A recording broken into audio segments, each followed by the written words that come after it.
नमस्कार दोस्तों, स्वागत है आप सभी का रेशनल वर्ल्ड में। दोस्तों आज रिपब्लिक डे है जैसा कि आप जानते हैं 1950 में 26 जनवरी बाबा साहब अम्बेडकर ने जो कॉन्स्टिट्यूशन बनाया था वो उस दिन पारित हुआ था। तो ये आज एक बहुत बड़ा दिन है और जैसा कि आपने देखा कि झलकियों में बाबा साहब की बात हो रही है, बुद्ध की झलकियाँ निकाली गई हैं बिहार की तरफ से, संविधान निकाला जा रहा है, अब चर्चाएँ होने लगी हैं। ऐसे में जब इतनी सारी चर्चाएँ चल रही हैं तो एक और मामला जो बहुत ही बेहद गंभीर है, बाबा साहब अम्बेडकर का जो परिनिर्वाण दिन है, उस दिन जो क्या हुआ था, उस पे जाँच बैठी थी, वो रिपोर्ट कहाँ है? उस रिपोर्ट नहीं बताई जा रही है पब्लिक को और इस पर आज हमारे सा हम चर्चा करेंगे। हमारे साथ स्पेशल गेस्ट हैं डॉक्टर विलास खरात जी। तो उन्होंने आरटीआई भी डाला है, हम उस पर चर्चा करेंगे, क्या खुलासे हो रहे हैं, क्या चीज़ें आ रही हैं और इसको शुरू करने से पहले मैं आप लोगों को ये लीगल डिस्क्लेमर दिखाता हूँ। ये लीगल डिस्क्लेमर है जैसा कि आप जानते हैं यहाँ पे जो भी बातें होती हैं, जो भी प्रेज़ेंटेशन होती हैं, जो भी डिबेट्स होती हैं, इसका उद्देश्य साइंटिफिक टेम्परामेंट को एनकरेज करना है। एक और बात कि आज freedom fighter mega award event होने वाला था जो कि हमने पोस्टपोन कर दिया है, अब 9 फरवरी को होगा। कम्युनिटी पोस्ट पर अपडेट कर दिया गया है चूँकि गला खराब है, अभी मैं आराम सीज़न में चल रहा हूँ, तो आज का भी सेशन छोटा ही होने वाला है। तो हम चलिए हमारे स्पेशल गेस्ट आ चुके हैं। मैं ऐड कर लेता हूँ। बहुत-बहुत स्वागत है आपका डॉक्टर विलास खरात जी, रैशनल वर्ल्ड पे। जी, जी, धन्यवाद।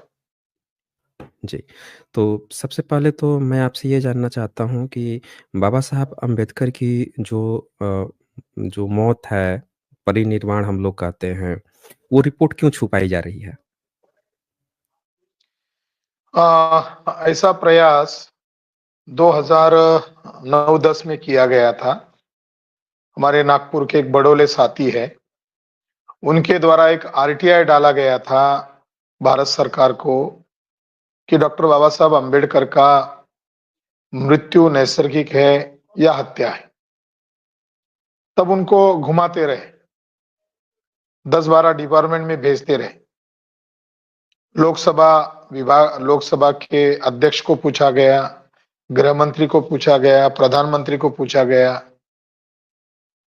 उसके बाद हमारे एक साथी है, मित्र है, माननीय ढसाल जी बॉम्बे के, उन्होंने मेरे द्वारा जो लिखी गई किताब है हु किल्ड डॉक्टर अम्बेडकर, उसके उसको संदर्भ लेकर और मेरे से राय मशवरा डिस्कशन करके एक आरटीआई डाला गया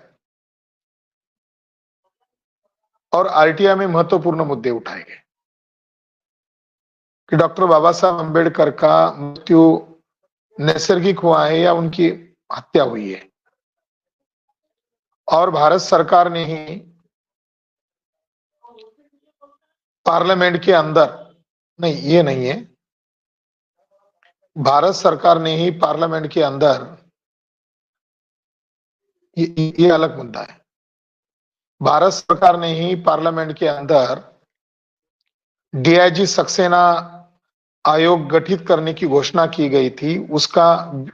उसकी जांच रिपोर्ट चाहिए, उसका क्या निष्कर्ष निकला है और किन किन लोगों की उसमें तफ्तीश की गई है, जांच की गई है और वो पब्लिक डोमेन में क्यों नहीं लाया जा रहा है, इसके बारे में वर्तमान भारत सरकार अर्थात बीजेपी गवर्नमेंट को पूछा गया।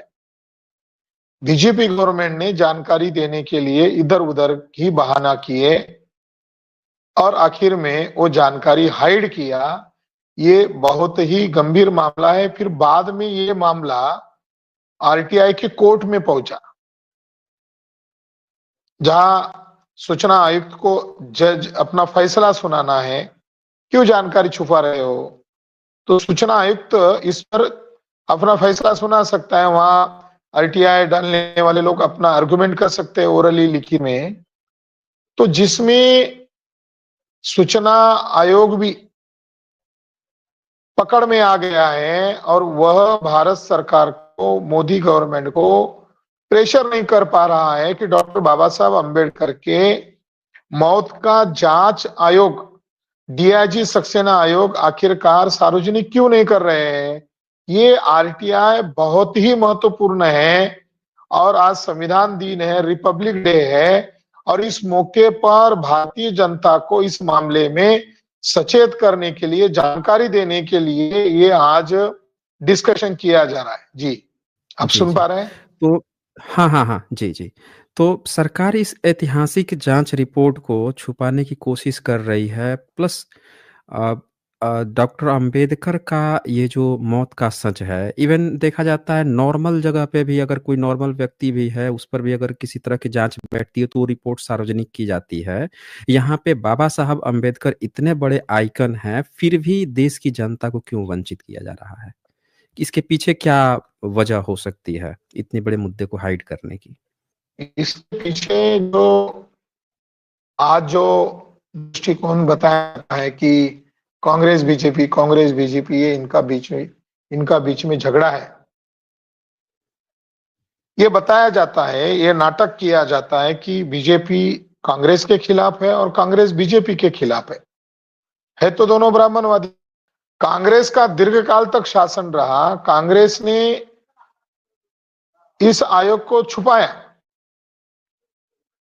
और बीजेपी के लोग कांग्रेस पर आरोप लगाते हैं और कभी-कभी बाबा साहब अंबेडकर को हमने भारत रत्न दिया वगैरह वगैरह ड्रामा करते हैं। वो भी एक आरटीआई आया है, वो उस पर हम बाद में बात करेंगे। मगर बीजेपी के लोग जो दावा करते हैं कि वो एंटी कांग्रेस है, यहां तक कि बीजेपी के लोगों ने ये तक नारा लगाया था कि कांग्रेस मुक्त भारत, यानी इतना कांग्रेस हेट अभियान वो ड्रामे के तहत करते हैं। तो डॉक्टर बाबा साहब अंबेडकर की मौत का सच लोगों को क्यों नहीं बता रही है मोदी गवर्नमेंट? तो इसके पीछे क्या रहस्य है? इस रहस्य को हम थोड़ा थोड़ा जानना चाहते हैं, हम लोगों को बताना चाहते हैं। पहली बात यह है कि डॉक्टर बाबा साहब अंबेडकर की मृत्यु जो हुई, तब वो बेड रेस्ट पर नहीं थे, वो बीमार नहीं थे। वो 4 तारीख को पार्लियामेंट में थे, राज्यसभा में मौजूद थे। 5 तारीख को उनकी एक्टिविटी नॉर्मल तरीके से चल रही है। 5 तारीख को रात के 12 बजे तक नानक चंद रत्तू उनके पास में थे। लास्ट डेलीगेशन जो है, जैन डेलीगेशन, डॉक्टर बाबा साहब अंबेडकर की मीटिंग किया और उसके पश्चात 12 और 2 के दरमियान सविता कबीर और डॉक्टर बाबा साहब अंबेडकर के बीच में झगड़ा हुआ और झगड़े की वजह थी सविता कबीर दिन भर उनकी गाड़ी और ड्राइवर लेकर नेहरू जी के वहां थे। डॉक्टर बाबा साहब अंबेडकर और सविता कबीर का काठमांडू में भी झगड़ा हुआ था। तब डॉक्टर बाबा साहब अंबेडकर अंतरराष्ट्रीय बौद्ध सम्मेलन काठमांडू गए थे 20 नवंबर को। तब भी वहां उनका बड़ा झगड़ा हुआ था और झगड़े की वजह थी कि डॉक्टर बाबा साहब अंबेडकर के धर्मांतर के आंदोलन को सविता कबीर रुकावट बन रही थी और वहां पशुपतिनाथ मंदिर में अपने भाई के साथ वो गई थी सविता कबीर और मीडिया वालों ने बड़ी उछाल कर ये छापा था कि डॉक्टर अंबेडकर मंदिर में जा रहे थे और पंडों ने उनको रोका, जबकि डॉक्टर बाबा साहब अंबेडकर पशुपतिनाथ मंदिर में गए ही नहीं थे। दूसरी जानकारी बताई जाती है कि बाबा साहब अंबेडकर जिस राजा के शीतला हाउस में रुके थे, सविता कबीर का रवैया किंग के फैमिली के साथ अच्छा नहीं था। ये भी एक झगड़े की वजह बनी और बाबा साहब अंबेडकर ने वहीं पर काठमांडू में ही सविता कबीर को डिवोर्स देने का घोषित कर दिया। उसके बाद सविता कबीर का नेहरू जी के वहां बार-बार आना जाना एक बड़ा डाउट है और डॉक्टर बाबा साहब अंबेडकर का निर्विवाद रूप से नेहरू विरोधी थे। इस बात को लेकर उनका 5 दिसंबर को नाइट में झगड़ा हुआ और जो डीआईजी सक्सेना आयोग की कमेटी ने डॉक्टर बाबा साहब अंबेडकर के एक नौकर थे जो उनके रसोईया थे, उनके एक रसोईया थे, उनसे भी जानकारी लिया तो उसने भी ये जानकारी दिया कि देर रात तक माई साहब का और बाबा साहब का झगड़ा हुआ। उनके आउट हाउस में जो गार्डन का काम करने वाले जो कर्मचारी थे, उन्होंने भी ये डीआईजी सक्सेना को साक्ष्य में कहा कि बाबा साहब का और माई साहब का बहुत देर रात तक झगड़ा चलता रहा। अचानक बत्ती बंद हुई और बाबा साहब का आवाज बंद हुआ। बाबा साहब अंबेडकर के पीए रहे नानकचंद रत्तू का कहना है कि डॉक्टर बाबा साहब अंबेडकर की रात की ही हत्या कर दी गई और मुझे सवेरे झूठ कहकर बुलाया गया कि बाबा साहब ने बुलाया। जब मैं उनको देखने के लिए गया बेडरूम में तो बाबा साहब अंबेडकर की स्थिति बहुत ही खराब थी। उनकी आंखें खुली थी, उनकी जबान बाहर थी और उनके हाथ पर सिकुड़े हुए थे और मैं बहुत देर तक रोता रहा, उनके पैर को मालिश करता रहा और माई साहब को मैं कहता रहा कि बाबा साहब को क्या हुआ है, आप देखिए, आप नर्स है। तो माई साहब ने थोड़ी देर में ये कहा कि दिल्ली के कार्यकर्ता यहाँ आएंगे तब तुम उनको कहना कि रात को मैं यहीं पर रुका हुआ था। तो मामला ये हुआ कि सविता कबीर ने बाबा साहब अंबेडकर का मर्डर किया है। ये उनका सुपुत्र भैया साहब अंबेडकर और बाबा साहब अंबेडकर के भतीजे मुकुंदराव अंबेडकर, इन्होंने तक खड़ा किया, इन्होंने तक डीआईजी सक्सेना को साक्ष्य में अपनी ये बात कही। और 31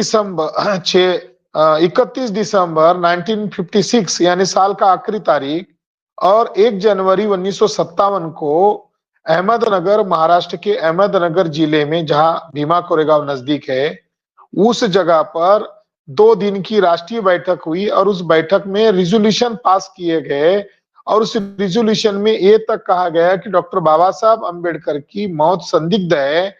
इसलिए बाबा साहब अंबेडकर का जो पार्टी है, दल है, all India schedule caste federation तथा सभी सहयोगी संगठनों के द्वारा ये सहमति से रिजोल्यूशन पास किया जाता है कि डॉक्टर बाबा साहब अंबेडकर के मौत की जांच की जाए। यानी ऑर्गेनाइजेशन लेवल पर डिमांड की गई।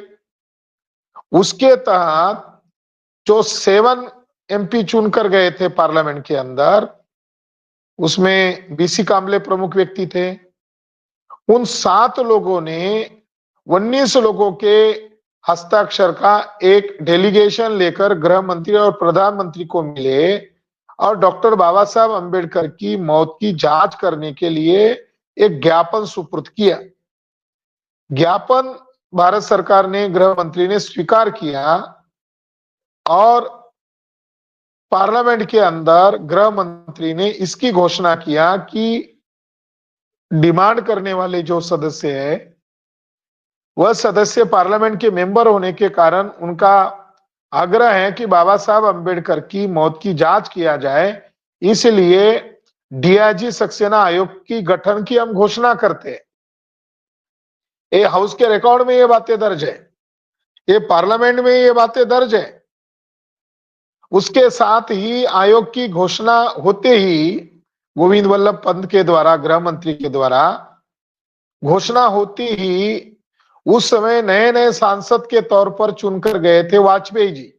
पंडित अटल बिहारी वाजपेयी जनसंघ के सांसद के तौर पर, नए युवा के तौर पर वो चुने गए थे। वो उठ खड़े हुए और उन्होंने कांग्रेस के नेताओं को, खास करके गृह मंत्री को सवाल खड़ा किया, आखिरकार क्यों गठित करना पड़ रहा है, क्या वजह है गठित करने की पीछे।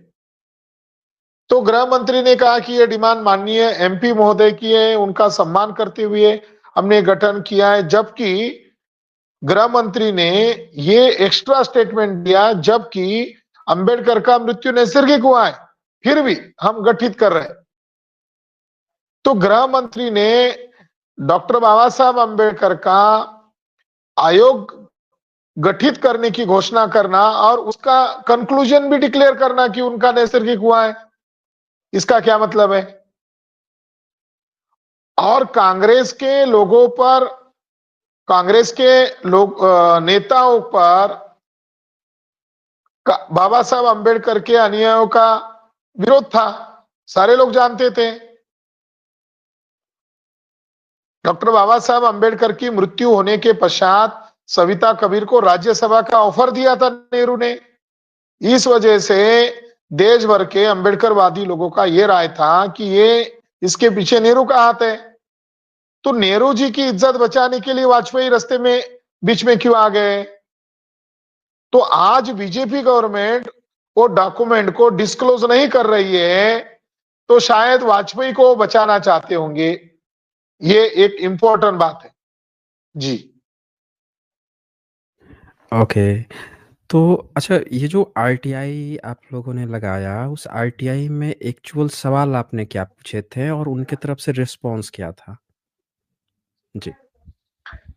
कुल कुल मिलाकर तीन मुख्य बिंदुओं पर ये आरटीआई है। नंबर एक मुद्दा ये था कि डॉक्टर बाबा साहब अंबेडकर की मृत्यु के लिए जो डीआईजी सक्सेना आयोग गठित किया गया था, उस रिपोर्ट की कॉपी चाहिए। नंबर एक। दूसरा बिंदु ये उठाया गया था कि किन किन लोगों की जांच की गई, उसका तफसील क्या है, उसका डिटेल क्या है, और उस रिपोर्ट का निष्कर्ष क्या है, उस रिपोर्ट में कंक्लूजन क्या है।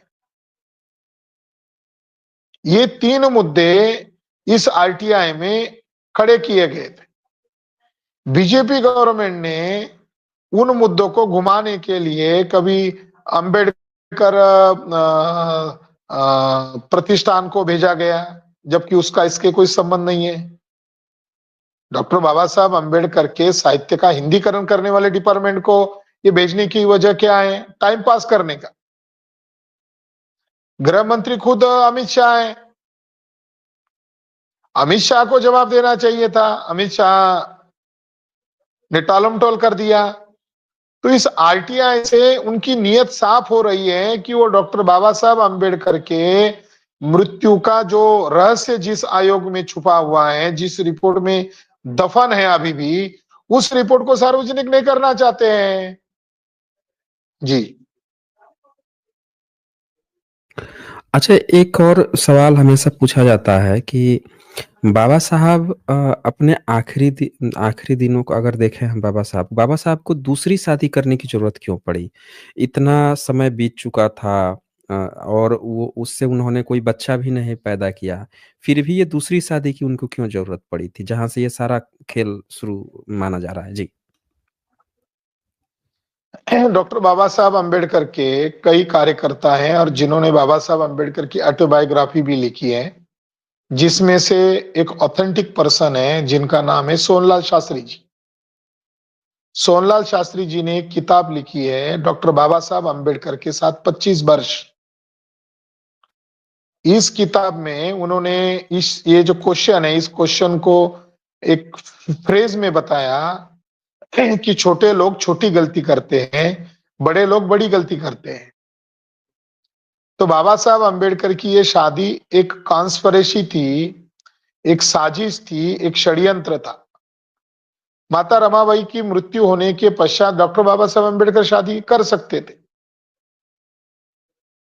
उनका जो बच्चा यशवंत अंबेडकर थे वो काफी बीमार रहते थे, तो कर सकते थे, बल्कि बल्कि उन्होंने नहीं किया और 13 साल तक वे अविवाहित रहे, यानी रीमैरिज नहीं किया।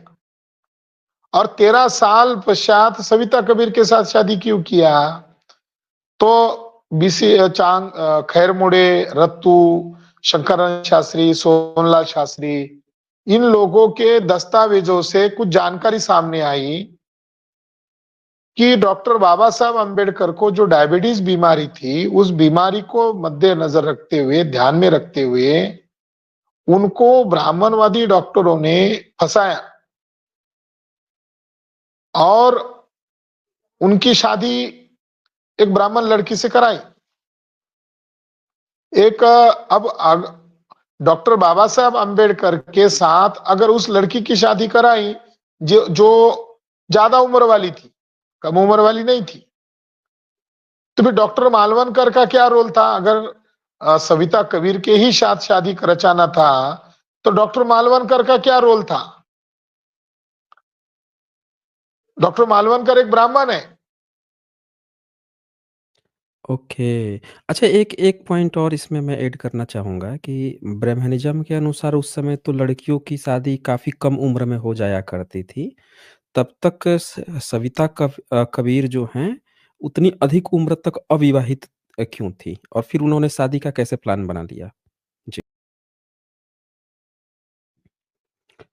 माइक आपकी तरफ से बंद हो गया है। मुझे लगता है कि उधर से टेक्निकल प्रॉब्लम आ रही है। इस तरह के विषयों पर जब गंभीर चर्चाएँ होती हैं, तो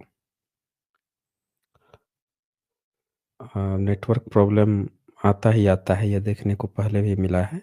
सुरेंद्र सिंह यहाँ लिखते हैं, सर आपने एक बार एक वैद्य के भवन पर एएसआई द्वारा लगाया गया बोर्ड दिखाया था, जिसमें उसे बौद्ध कहा गया था। कृपया उसे एक बार फिर से दिखा दें।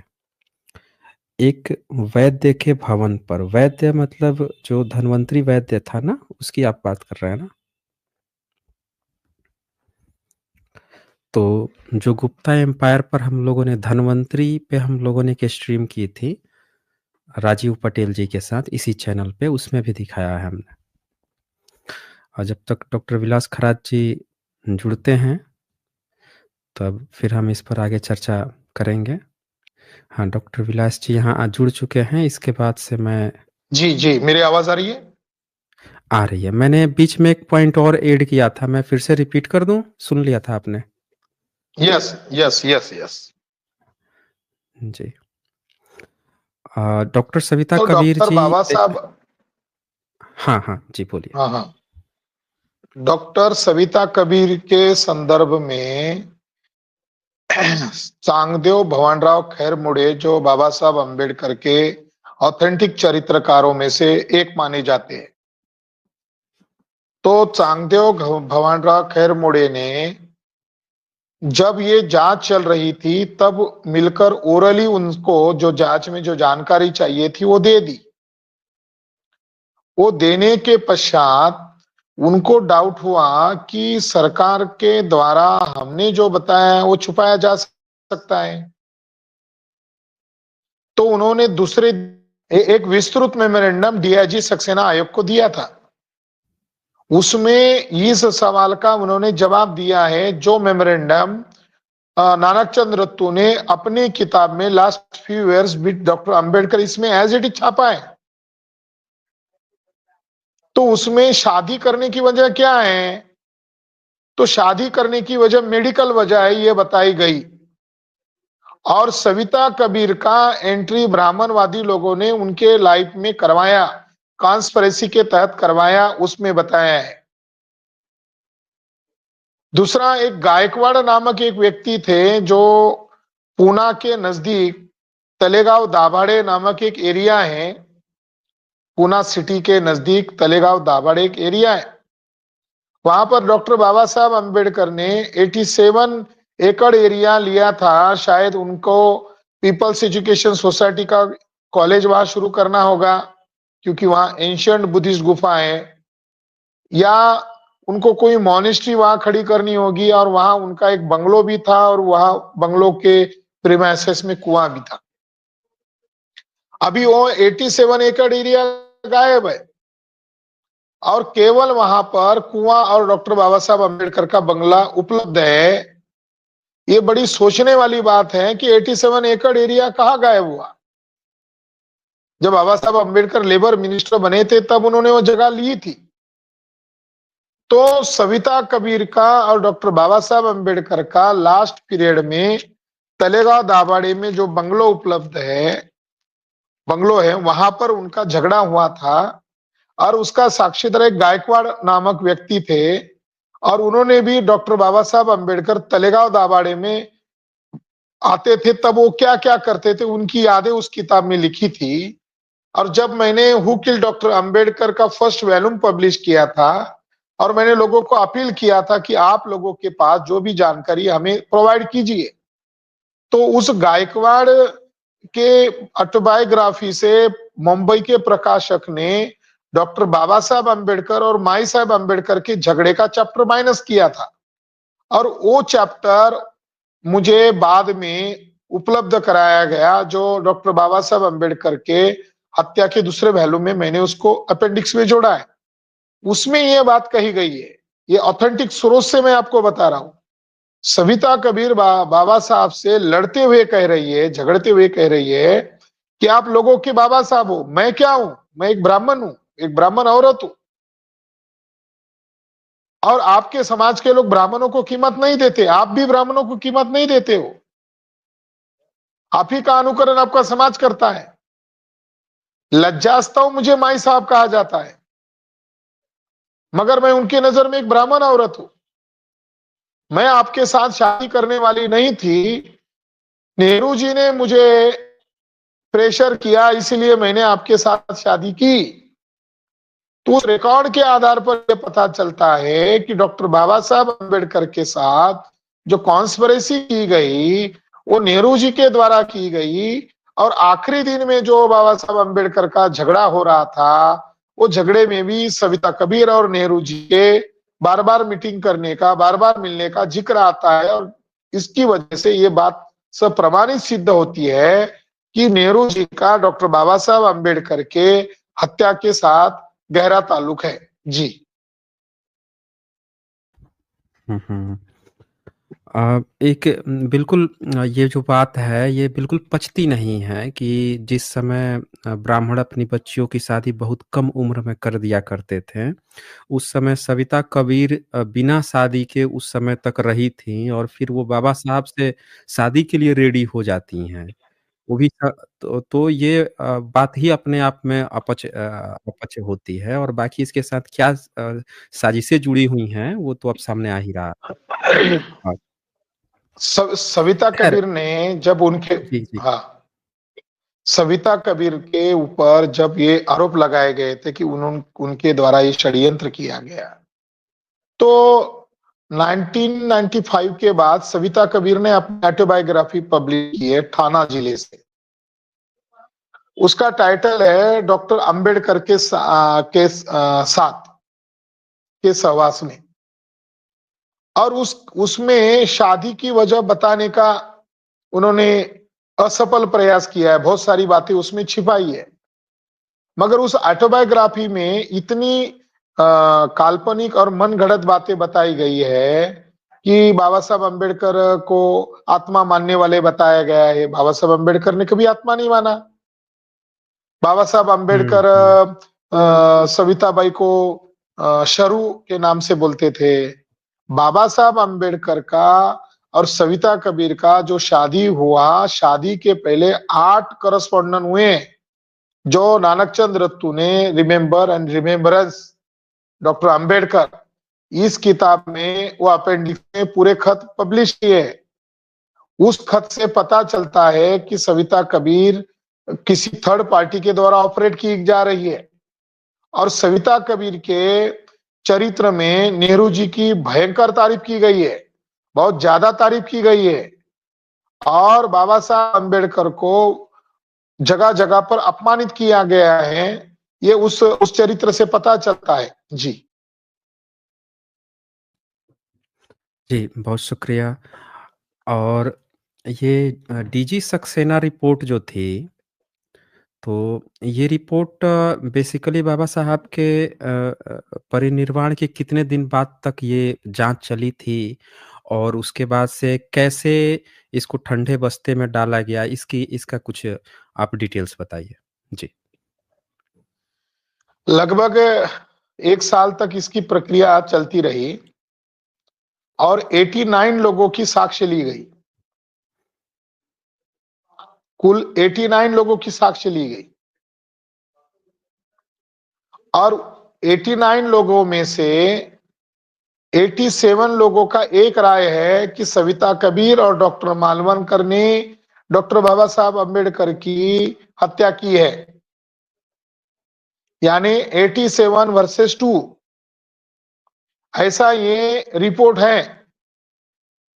और इसकी जब जांच प्रक्रिया चल रही थी, तो खैरमोड़े के जांच में ये उन्होंने जो मेमोरेंडम दिया उसमें ये भी बातें सामने आई कि सवित मतलब ये उसका हिस्सा है, उस जांच में इंक्लूडेड मेमोरेंडम का हिस्सा में उसके आधार पर बोल रहा हूं।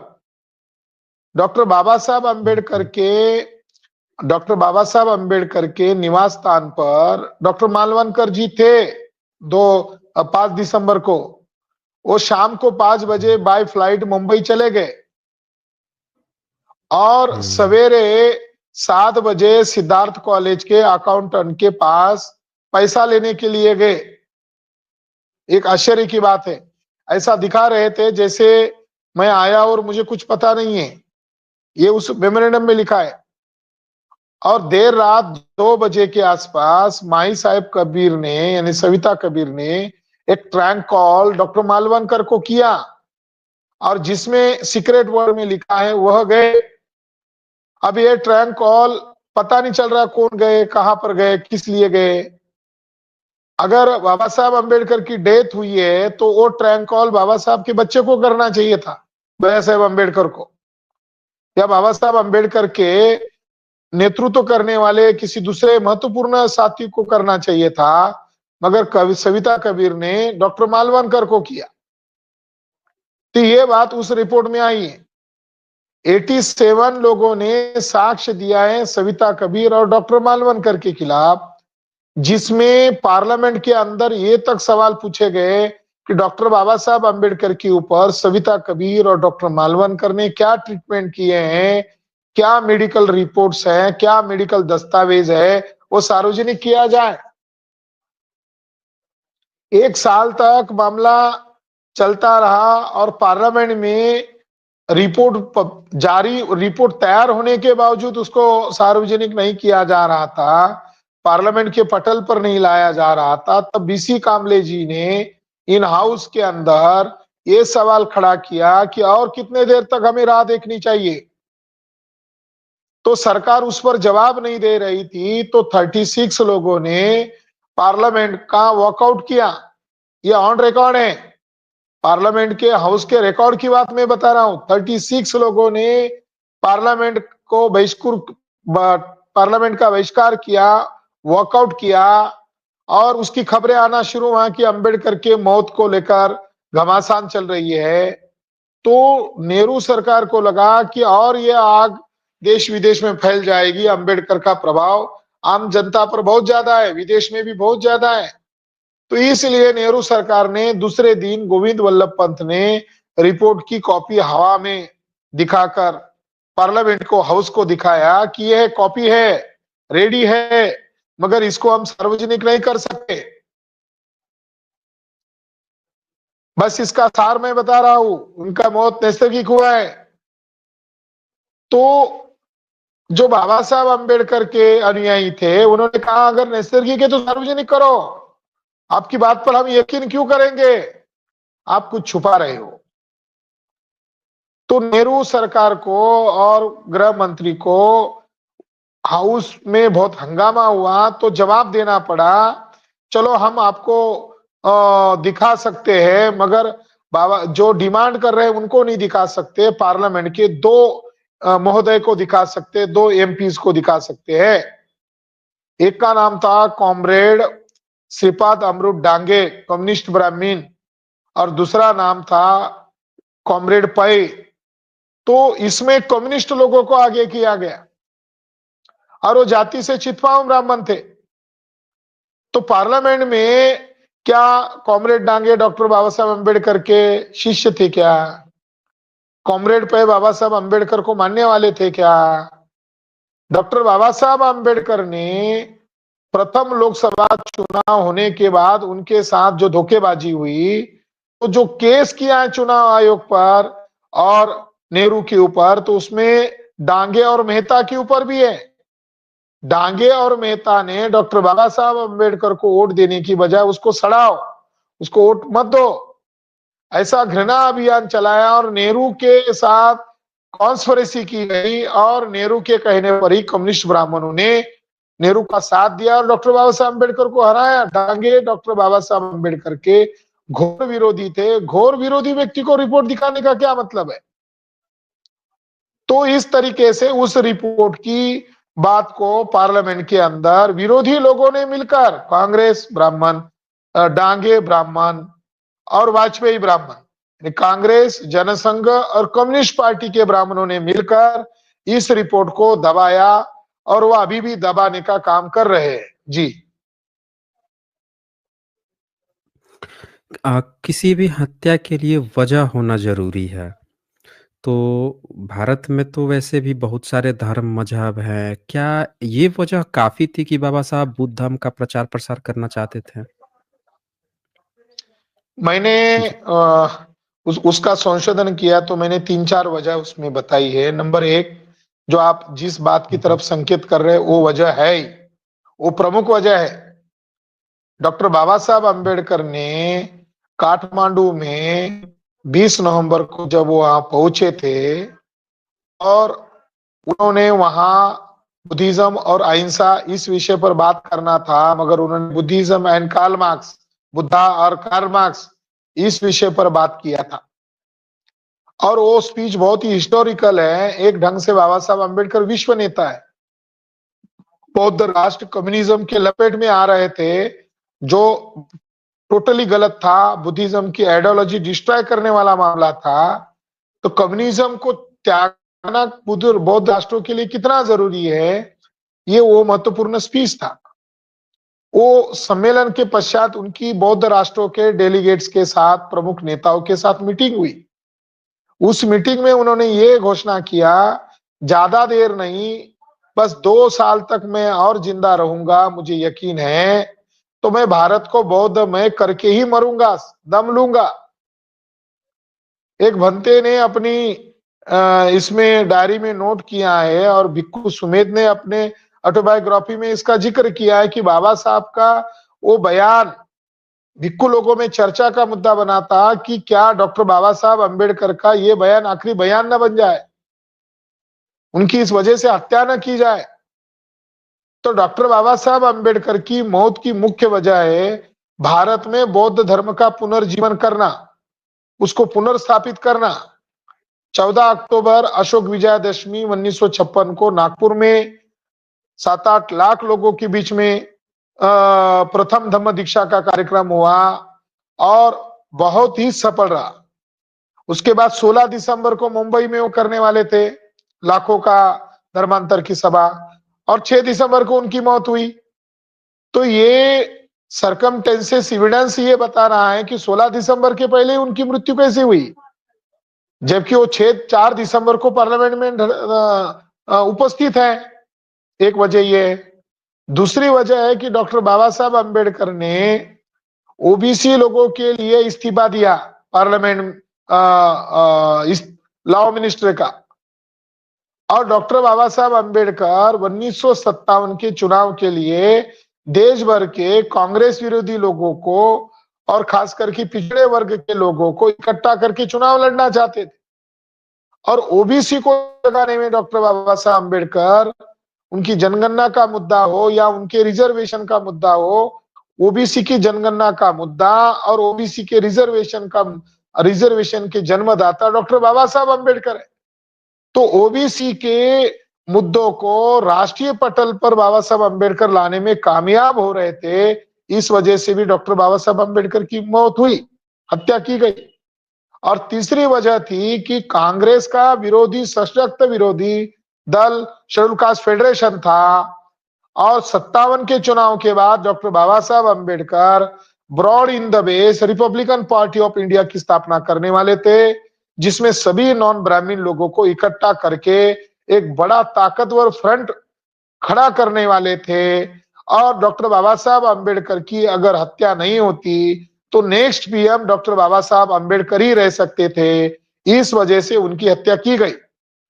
जब डॉक्टर बाबा साहब अम्बेडकर के शव को देखने के लिए नेहरू आए थे, नेहरू का बॉडी लैंग्वेज देखो, नेहरू के बॉडी लैंग्वेज से ही कुछ बातें झलक रही है, फोटोग्राफ में उसका चेहरा देखने लायक है।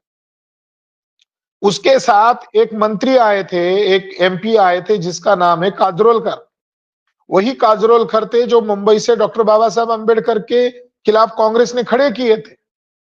तो काजरोलकर ने डॉक्टर बाबा साहब अम्बेडकर के डेड बॉडी के सामने रोते हुए कहा कि मैं डॉक्टर बाबा साहब अम्बेडकर आपके खिलाफ मैं खड़ा रहने वाला नहीं था, मगर नेहरू जी ने मुझे आपके खिलाफ खड़ा किया। और उसके लिए मैं उम्मीदवारी का अर्जी वापिस न लूं, इसीलिए 25,000 रुपए मुझे दिए गए। तो ये बात तो सब प्रमाणित सिद्ध होती है कि लोगों के दबाव के कारण ही क्यों न हो, मगर काजोलकर ने अपनी सच्ची बात बोलने से पता चला कि नेहरू कितना कॉन्स्पिरेसी कर रहे थे।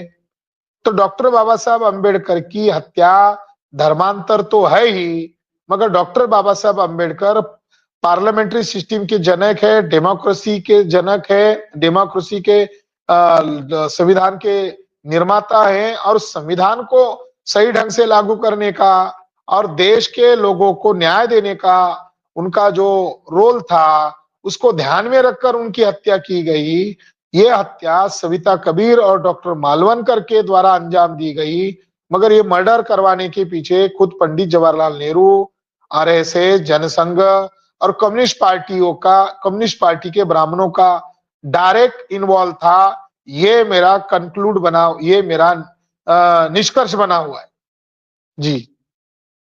जी, इसीलिए कांग्रेस नहीं है, बीजेपी है, फिर भी सार्वजनिक नहीं की जा रही है रिपोर्ट।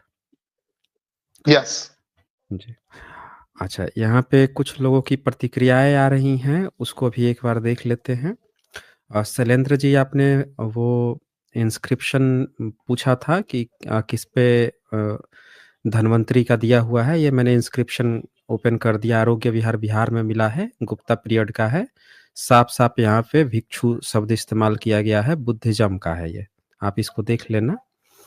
और यहाँ पे शंभुधि कड़वे जी लिखते हैं, अभी आपकी तबीयत ठीक है क्या सर? शंभुधि कड़वे जी, लगातार बोलने की अभी तो मनाही है, बस काम आ गया मैं आज, क्योंकि आज इम्पोर्टेंट टॉपिक था तो फिर आ गया मैं। और ऑब्जर्वेशन एंड थॉट्स यहाँ लिखते हैं, सर ब्राह्मण की लड़की तो ब्राह्मण की ही बात मानेगी ना। जी।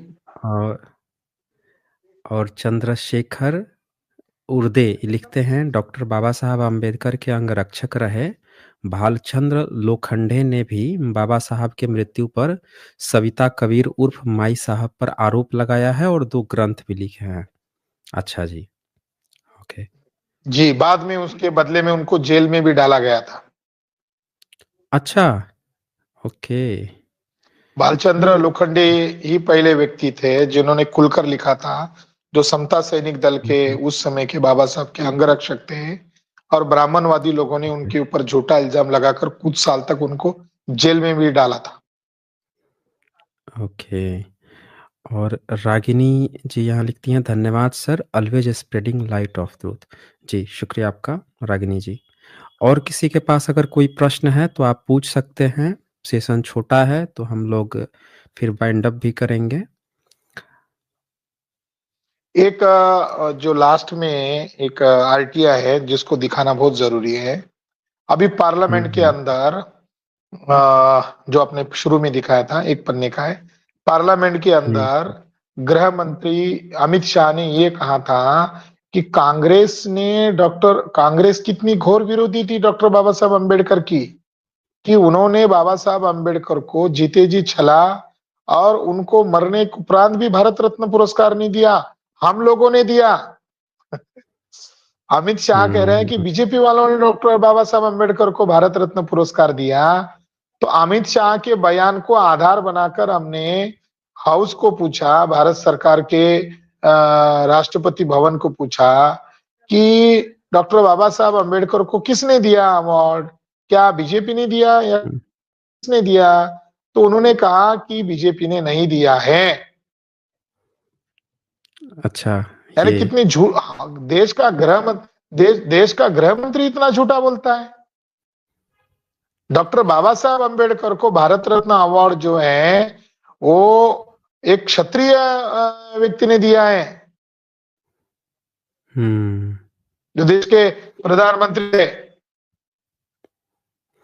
मतलब अभी जो मगर क्रेडिट ब्राह्मणों ने लेने नहीं का दिया। दौर चल रहा है, मतलब अभी क्रेडिट लेने का दौर चल रहा है, लोग कह रहे हैं कि हमने दिया, लेकिन आरटीआई से क्या खबर आ रही है, सब लोग ध्यान से सुन लीजिए दोस्तों। और दुख की बात है कि जो बाबा साहब अंबेडकर को भारत रत्न पुरस्कार दिया, तब सोहनलाल शास्त्री ने वामनराव गोडबोले जो नागपुर के थे उनको कहा था कि ये अवार्ड किसी भी सूरत हाल में सविता कबीर के हाथ में मत पड़ने दो, वो उसके लायक नहीं है। जबकि वो अवार्ड सविता कबीर के पास था और उन्होंने सिम्बोसिस कॉलेज के एक ब्राह्मण परिवार को दिया, और वो अवार्ड की कॉपी अभी गायब, वो अवार्ड का शील्ड ही गायब है। पिछले बार रविंद्रनाथ टैगोर को मिले भारत रत्न इशू बना था, मगर डॉक्टर बाबा साहब अंबेडकर का भारत रत्न अवार्ड कहां पर है?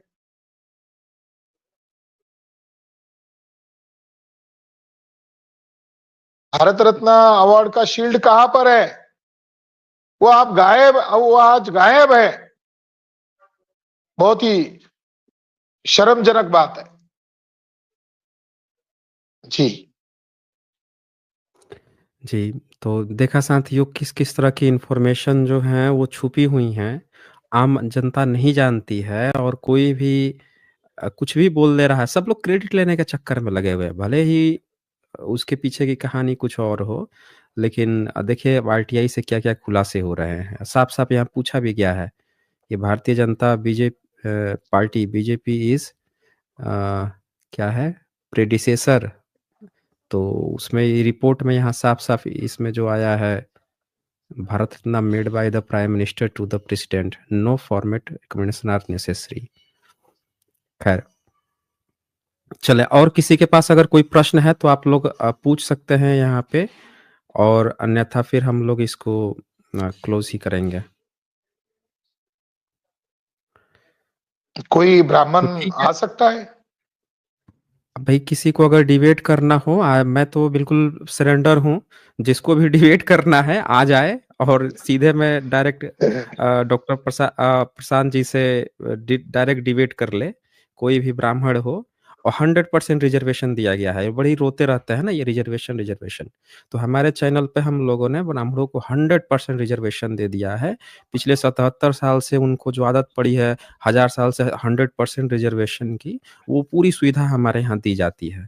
हर पूरी तरह से हमारे अपने लोग भले ही चिल्लाते रहते हैं कि हमें नहीं जोड़ रहे हो, तो हम थोड़ा-सा डिस्क्रिमिनेट अपने ही लोगों से कर लेते हैं, लेकिन इनको पूरा 100% देते हैं कि भैया आ जाओ।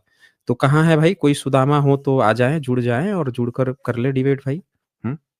जिसको भी लगता है कि उनका कुछ है जो हम लोग गलत बताते हैं, वो जुड़ के यहाँ पे साबित कर दें।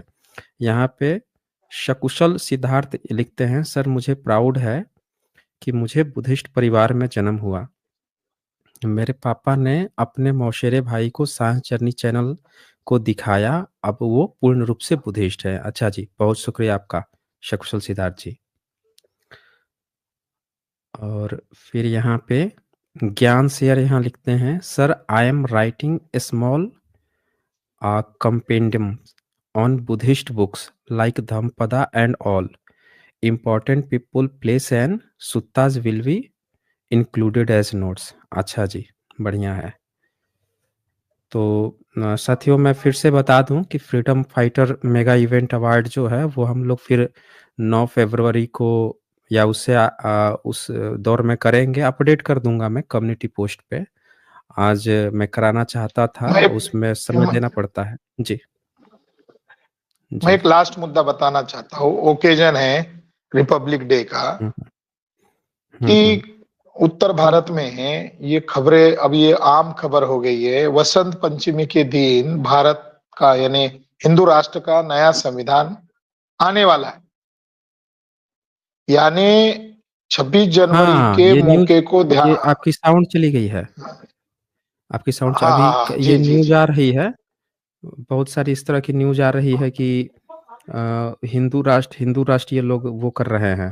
बसंत पंचमी को हिंदू राष्ट्र का संविधान बना रखे हैं, जिसमें मनुस्मृति, चाणक्य संहिता, राम राज्य और कृष्ण राज्य को मिलाकर मुझे तो समझ में ही नहीं आ रहा है कि उसमें महिलाओं की स्थिति क्या होगी? और ब्राह्मण सब सारे मतलब पोस्ट को छोड़ के मंत्री-संत्री सारे पोस्ट छोड़-छाड़ के ये क्या बैठ के भीख माँगेंगे ये? दान दे दो, भिक्षाम देहि।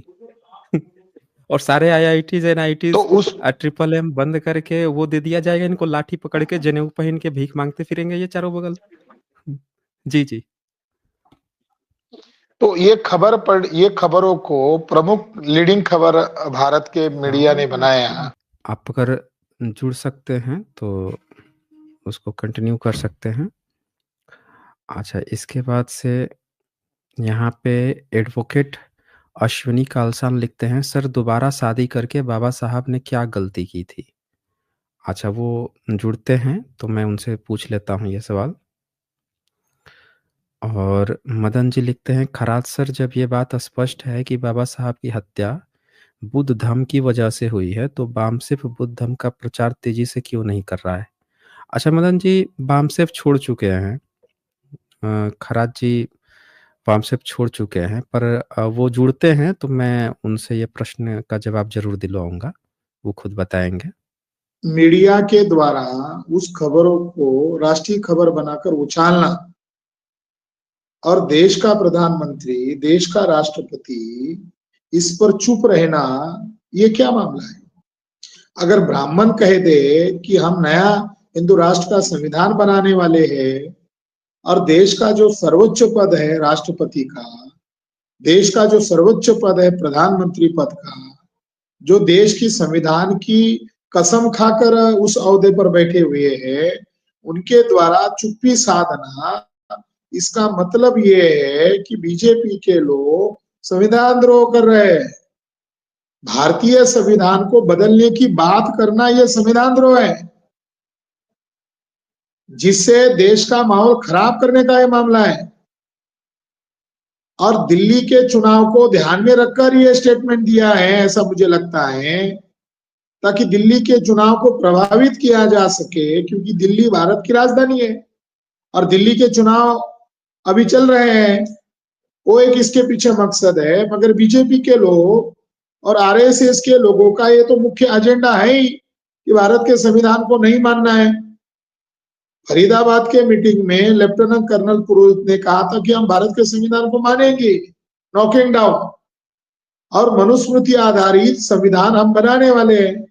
तो जो टेररिस्ट ग्रुप था आरएसएस का, वो टेररिस्ट ग्रुप का संविधान बदलने के लिए बम ब्लास्ट करना, और ये जो साधु लोग हैं, ब्राह्मण लोग हैं, उनके द्वारा संविधान बदलने की तिथि तक घोषित करना, ये एक बहुत बड़ी कॉन्स्पिरेसी है। और भारत के तमाम एससी एसटी ओबीसी लोगों को, माइनॉरिटी लोगों को ये अलर्ट है कि ब्राह्मणवादी लोग इस देश में ब्राह्मण राज लागू कर चुके हैं और खुलेआम वो बकवास कर रहे हैं, और देश का प्रधानमंत्री और राष्ट्रपति इस पर चुप्पी साधे हुए है।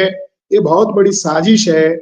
और 131 जो सांसद है शेड्यूल कास्ट शेड्यूल ट्राइब के, वो लोग भी कितना धोखा कर रहे हैं और बोल नहीं रहे हैं। तो ऐसे गद्दारों को समाज सवाल पूछ सकती है। जी, जी, स्क्रीन ये पर ये न्यूज़पेपर में खबर है। महाकुंभ के सामने आएगा 12 महीने 12 दिन में बना हिंदू राष्ट्र का संविधान, वसुधैव कुटुंबकम है मूल। वाह वाह वाह। 12 महीने 12 दिन में हिंदू राष्ट्र ये बना रहे हैं। 25 विद्वानों ने, दक्षिण भारत के, उत्तर और दक्षिण भारत के 25 विद्वानों ने, इनके यहाँ विद्वान भी कोई पैदा होता है क्या? वो पक्का ये साबित करेंगे कि मुख से ही पैदा हुआ है वो, क्योंकि विद्वान इनके यहाँ तो ब्राह्मण होने के लिए तो मुंह से पैदा होना चाहिए। तो ये खबरें यहाँ पे सब लोग आप देख सकते हैं। अच्छा, इसके बाद से और कौन है भाई? अच्छा, ये इनका क्वेश्चन था एडवोकेट अश्वनी कालसन का, कि सर दोबारा शादी करके बाबा साहब ने क्या गलती की थी? ये प्रश्न है। मुझे लगता है कि शायद टेक्निकल प्रॉब्लम है उधर से। एक ब्राह्मण आए हुए हैं। डॉक्टर जो विलास जी, अगर आप उनको, आ रहे हैं। हाँ मैं आ हुँ, गया हूँ, ब्राह्मण जी आ गए इसलिए मैं आ गया हूँ।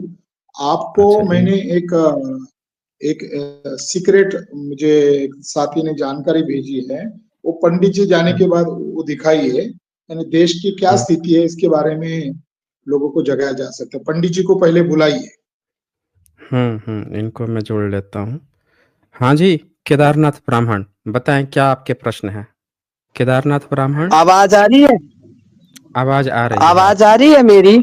हाँ हाँ, बिल्कुल आ हाँ रही है। डॉक्टर जी नमस्कार।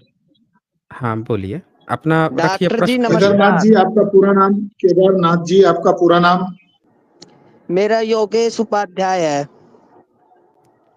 कहाँ के मूलतः कहाँ मेरा के आप? नाम योगे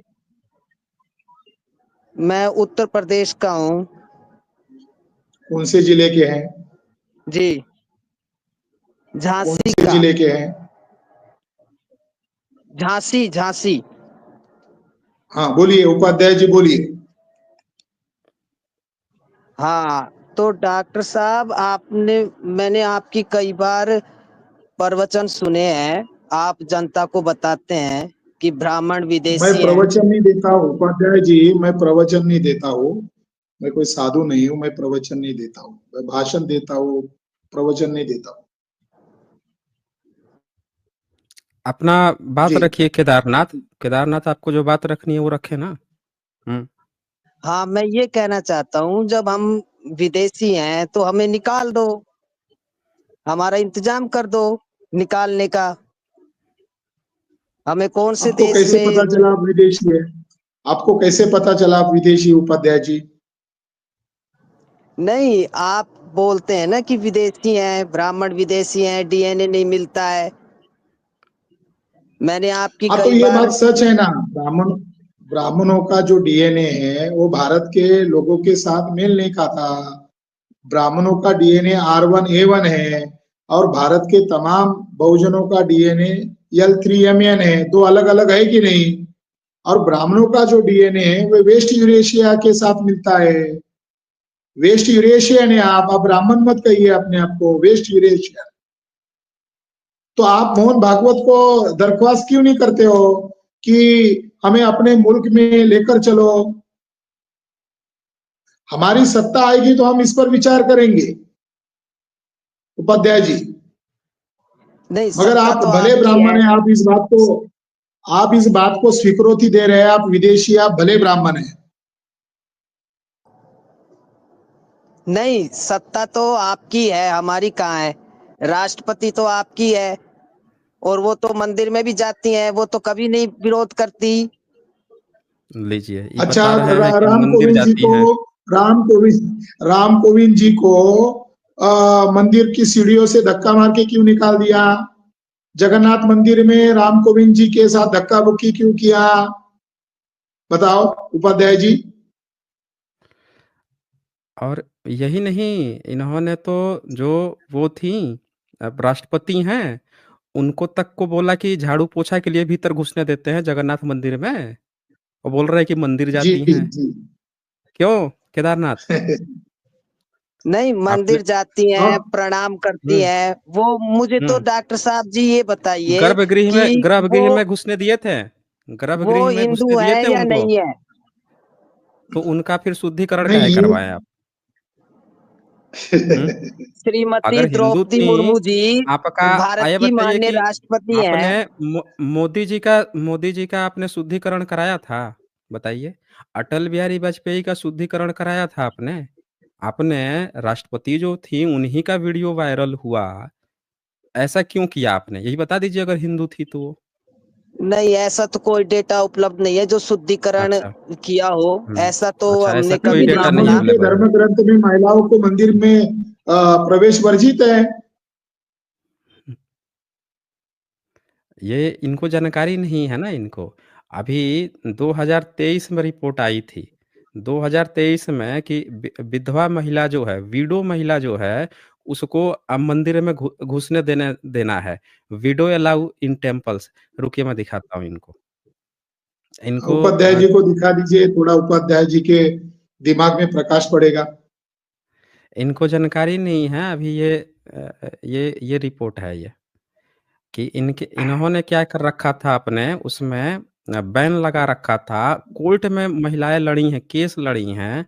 फिर जो वहाँ का चेन्नई का हाई कोर्ट है, उसने अलाउ किया ये। देखिए, ये क्या यहाँ पे आया है। Constitution of India, what is widow's right to worship. ये judicial competition times, widow has fundamental right to enter temples and worship, right to religion. ये कोर्ट ने डिसीजन दिया 2023 में कि उनको भी फंडामेंटल राइट्स है भाई, आप मना नहीं कर सकते हैं। आपने तो घुसने ही नहीं दिया था उनको, महिलाएं कोर्ट में चली गई, वहां से उनको फंडामेंटल राइट देखिए 2023 में मद्रास हाई कोर्ट दे रहा है आपको। दिख रहा है केदारनाथ ब्राह्मण, ये 2023 में कोर्ट को क्यों ये कहना पड़ गया, ये बताएं आप हमें, अगर आप राइट्स था तो बोलिए। नहीं वो, हाँ, एन कैन प्रकरण वो चली गई मंदिर में। शर्म की माननीय बात है। राष्ट्रपति जी, डॉक्टर साहब सुन लीजिए कृपया करके, नहीं सुन मेरी तो बात रहे हैं की ना, आप भावनाओं को समझिए डॉक्टर साहब। सुन रहे हैं, आपकी बात सुनी जा रही है, आपकी पूरी बात सुनी जा रही है। आपकी अभी जो भावनाओं आप का आपकी आपकी भावनाओं को हमने समझ लिया है। आप द्रौपदी मुर्मू जी का अपमान करना चाहते हैं, राष्ट्रपति जी का, हिंदू कहकर, हिंदू कहकर। बिल्कुल सही पॉइंट पकड़े हैं।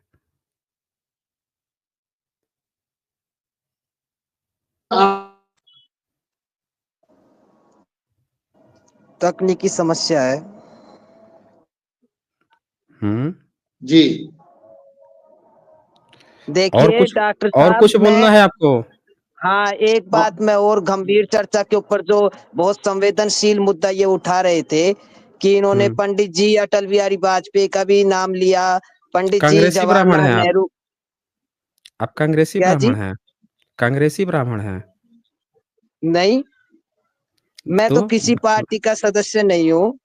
नहीं, मैं एक तो होता है ना, कोई कांग्रेसी ब्राह्मण होता है, कोई कम्युनिस्ट ब्राह्मण होता है, कोई जो है बीजेपी वाला ब्राह्मण होता है, मतलब अलग अलग ब्राह्मण की कैटेगरी होती है ना, वो क्लियर कर दीजिएगा तो आसानी रहेगा आपको भी। हम किसी मतलब पार्टी के, उपाध्याय क्लियर मैं बात कर आपको दीजिए। बता दूं, देखिए मैं किसी भी पार्टी का गुलाम नहीं हूँ, मैं केवल अपनी बात रखता हूँ। और आपने जो गंभीर मुद्दे उठाए उसके ऊपर मैं थोड़ी सी चर्चा करना चाहता हूँ कि आपने पंडित जी अटल बिहारी वाजपेयी का नाम लिया, पंडित जी नेहरू जी का नाम लिया कि डॉक्टर जी के हत्याकांड में उनका हाथ है।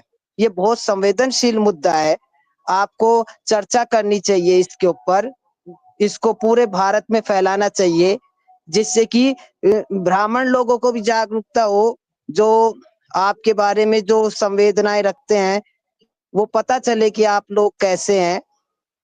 आप पूर्व प्रधानमंत्री के ऊपर निराधार आरोप लगा रहे हैं, कोई सबूत हो तो हमें बताइए, हम उसको देखें एक बार। आप पढ़े लिखे व्यक्ति हैं। अच्छा, सबूत दिखाएं? संगठन, सबूत दिखाएं आपको? आइए सबूत दिखाते हैं आपको। इनको सबूत देखना है ना, अभी सबूत दिखाते हैं, रुक जाइए।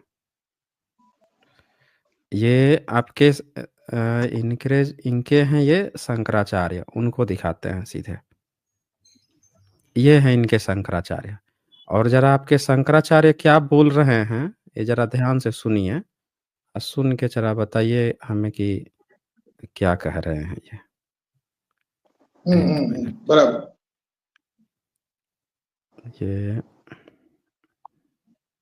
साउंड आ रही है? साउंड आ रही थी? नहीं, अब साउंड नहीं आ अभी रही। तक नहीं। अच्छा, साउंड नहीं आ रही थी, तो रुकिए मैं दूसरी तरह से इसको फिर वो करता हूँ, इनको मैं दिखा देता हूँ। ये रहा क्लिप्स। एक पहले वो दिखा देता हूँ कि विधवा महिला को कैसे इन्होंने बाहर निकाला था, घसीटते हुए बाहर निकाला था। वो विधवा थी, राजपूत थी, फिर भी उनको घसीट के बाहर निकाला, वो पहले दिखाता हूँ मैं। ये नहीं, देखिए उसको महिला छोड़ो, है ये। आप तो वो ही दिखाओ। अरे रुको ना, पहले रुक जाइए। घसीट के बाहर निकाले हैं सब, विधवा महिला है ये, देखिए।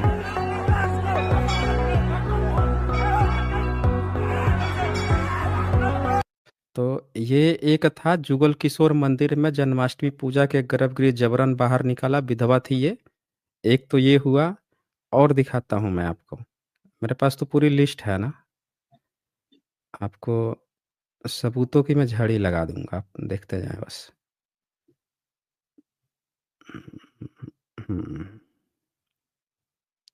एक थोड़े ही है, इन लोगों के कर्म ही ऐसे हैं कि इन्होंने ऐसे ऐसे गेम खेल रखे हैं। और वो शंकराचार्य का वीडियो उपाध्याय हाँ, सुनने के लिए बेताब है। शंकराचार्य का भी उपाध्याय को निकाल रहा हूँ। शंकराचार्य का वीडियो सुनाइए। हाँ, शंकराचार्य का वीडियो भी निकाल रहा हूँ बस। क्योंकि शंकराचार्य ही तो भारत के संविधान की बदलने की बात कर रहे हैं, मगर भारत का संविधान बदलने की बात करने वाले शंकराचार्य का कोई ब्राह्मण विरोध नहीं कर रहा है, उपाध्याय भी विरोध नहीं कर रहा है। अब साउंड आ रही तो थी सारे ब्राह्मण लोग भारत का संविधान बदलने की बात करेंगे, तो भारत के लोग ब्राह्मणों को भारत में क्यों रहे?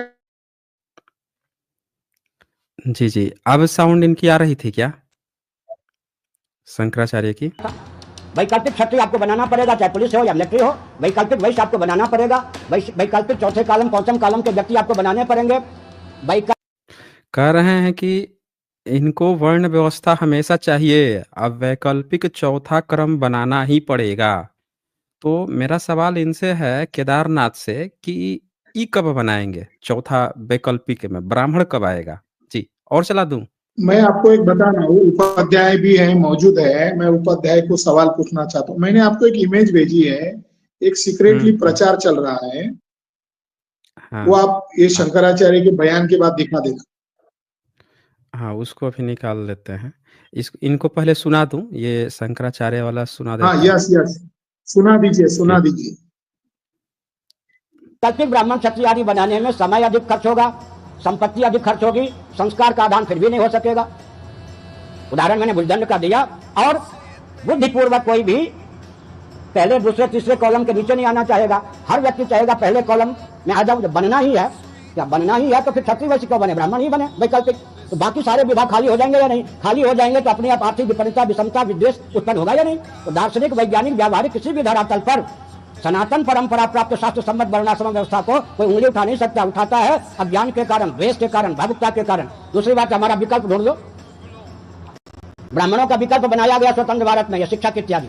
इन्हीं से शिक्षा विभाग को खतरा है या नहीं? क्षत्रियों का विकल्प पुलिस और मिलिट्री, इन्हीं से रक्षा विभाग को खतरा है या नहीं? नक्सलवाद को किसने जन्म दिया? राजनेताओं ने दिया है नहीं? आतंकवाद को किसने जन्म दिया? राजनेताओं ने दिया है नहीं? मेरे जिम्मे छोड़ दो, मैं उसका समाधान कर दूंगा। हंस पड़े, 1% भी नहीं रहेगा। तो ये खानदानी जो क्षत्रिय होते थे, अगर कोई उन्मादी हो जाता था, कंस जैसा, दुर्योधन जैसा, तो उसको दंड देने का प्राविधान हमारे पास था। लेकिन आप थोड़ा विचार कीजिए, खानदानी क्षत्रिय नहीं, वैकल्पिक क्षत्रिय, मिलिट्री और पुलिस से ही सीमा को खतरा है या नहीं? सुरक्षा को खतरा है या नहीं? वैश्यों का विकल्प उद्योगपति, इन्हीं से अर्थ को खतरा है या नहीं? पूरे विश्व के अर्थ को उन्होंने 13-12 उद्योगपतियों ने अपनी मुट्ठी में ले रखा है। अच्छा, क्रिश्चियन आदि की मिशन, ये वैकल्पिक शुद्ध का काम, सेवा का काम करती हैं, इन्हीं से सेवा को खतरा है नहीं? अच्छा, हमारा विकल्प, हमारा माने परंपरा प्राप्त शंकराचार्य, हमारा विकल्प कौन निकालोगे? दलाई लामा जी निकालोगे, मुल्ला जी निकालोगे, या पोप जी निकालोगे? हमारा विकल्प कोई हो नहीं सकता।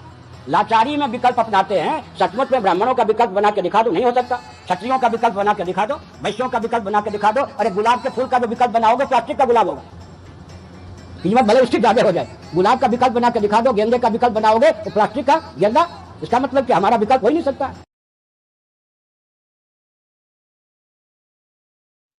तो ये बोल रहे हैं कि इनका कोई विकल्प ही नहीं है, शूद्र का कोई विकल्प नहीं है, ब्राह्मण का कोई विकल्प नहीं है। मतलब शंकराचार्य के अनुसार जो शूद्र है उसको शूद्र बन के ही रहना पड़ेगा। अगर शूद्र हट गया तो उसका काम कौन करेगा? तो बताएं केदारनाथ, भारत में जो कह रहे हो यहाँ से निकलने का, आपको हम लोग क्यों ना आपके इस चौथे कॉलम में फिट करके रख लें? क्यों डॉक्टर विलास खराज जी, इनको यही बात था ना?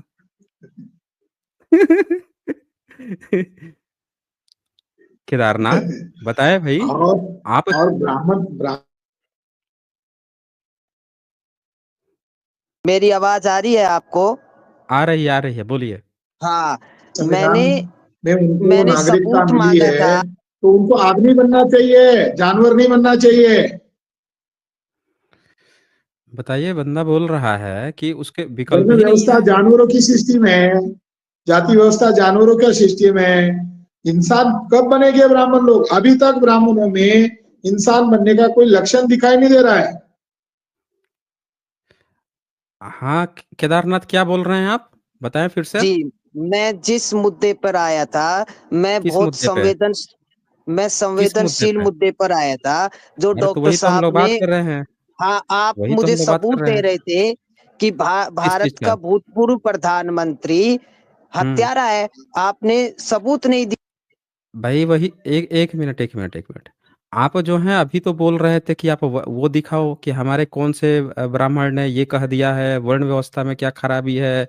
हमने आपके पूरे सबूत निकाल के खोल के दिखाने शुरू किए।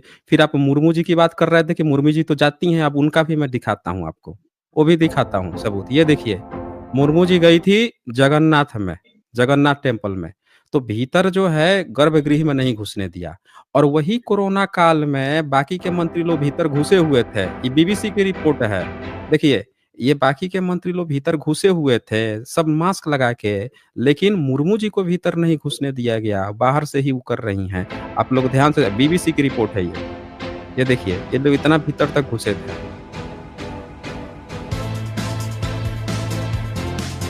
देखिए, ध्यान से देखिए सब लोग। ये देखिए, अब ये वहीं आप देखिए, मुर्मू जी बाहर खड़ी हैं, बीच में ये बैरिकेड लगा हुआ है।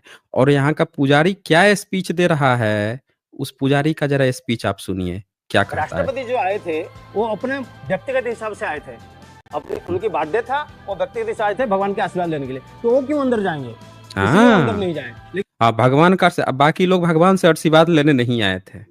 बाकी लोग जो भीतर गए थे मंत्री लोग, वो लोग भगवान से आशीर्वाद लेने नहीं गए थे। बस राष्ट्रपति जी आशीर्वाद लेने गई थी, इसलिए बाहर से चली गई। अरे वाह वाह वाह वाह। और आगे जो भी सुनिए। ट्विटर किया गया अंदर छोड़े नहीं, ये कोई छोड़ने का नहीं, सब लोग जा सकते हैं, लेकिन हाँ। जिसको हम वर्ण करेंगे वही जाएगा और दूसरा आदमी नहीं जाएगा। कौन जाएगा? रथ यात्रा के दिन जाएगा, और दूसरा दिन वही अगर राष्ट्रपति आएंगे ना, उनको भी नहीं छोड़ेंगे। अगर वर्ण करके लाएंगे राष्ट्रपति को, छिरा पहरा कर लिए, झाड़ू कर लिए, तो अंदर जा सकते हैं। राष्ट्रपति को ये बुला के ले जाएगा झाड़ू पोछा करने के लिए, तभी अंदर जा सकती हैं। ये वहां मंदिर का पुजारी बोल रहा है, बीबीसी को रिपोर्ट दे रहा है। और ये बोल रहे हैं केदारनाथ महोदय कि राष्ट्रपति जो हैं उनके साथ भेदभाव कहाँ हो रहा है। ये बीबीसी का आप लोग देख लीजिए, बीबीसी से ये वहां पे बोल रहा है वहां का पुजारी कि अगर हम मैं फिर से सुना देता हूँ, कहता है कि राष्ट्रपति को अगर हम बुलाएंगे, कौन जाएगा? रथ यात्रा के दिन जाएगा, और बल्कि ये उपाध्याय अगर राष्ट्रपति आएंगे ना, उनको भी नहीं चाहिए। अगर वर्ण करके लाएंगे राष्ट्रपति को, छिरा पहरा कर लिए, झाड़ू कर लिए, तो अंदर जा सकते हैं। अगर ऐसे नहीं वर्ण करके लाएंगे तो बाहर ही रहेंगे। बाहर ही रहेंगे। करा कि बाहर ही रहेंगे। अगर झाड़ू पोछा के लिए अगर अंदर हम बुलाते हैं तभी जाएंगे, नहीं तो बाहर ही रहेंगे। साफ साफ कह रहा है ये। अब केदारनाथ ये बताओ, केदारनाथ उपाध्याय ने राष्ट्रपति महोदया का अपमान किया, इस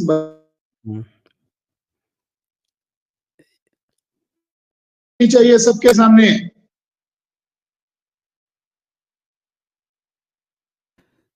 केदारनाथ, इससे बड़ी बेइज्जती और क्या हो सकती है। और इसीलिए विदेशी कहा जाता है कि आप लोगों के अंदर ना पनी के भी शर्म लाज हया तक नहीं होती है। कितनी बेशर्मी से ये बोले जा रहा है। राष्ट्रपति फर्स्ट नागरिक होती हैं इस देश की, पहली सिटीजन है, और उनको बोल रहा है कि बार-बार आ झाड़ू। रहा है। हाँ, मेरी आवाज आ रही है? अच्छा, जी जी। केदारनाथ उपाध्याय को माफी मांगनी चाहिए कि उसने राष्ट्रपति महोदय का अपमान किया।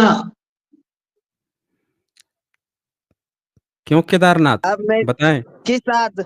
देखिए डॉक्टर साहब, मैंने क्या अपमान किया, एक बार बताइए। ये आपने कहा कि वो तो मंदिर जाती हैं, लेकिन ये तो आपका पुजारी बोल रहा है कि झाड़ू पोछा के लिए बुलाएंगे तभी अंदर जा सकती है, नहीं तो बाहर खड़ा रहना पड़ेगा। वो बताएंगे मैंने क्या अपमान किया एक बार। तो यही तो हुआ ना, आपने कहा कि वो अंदर जाती हैं।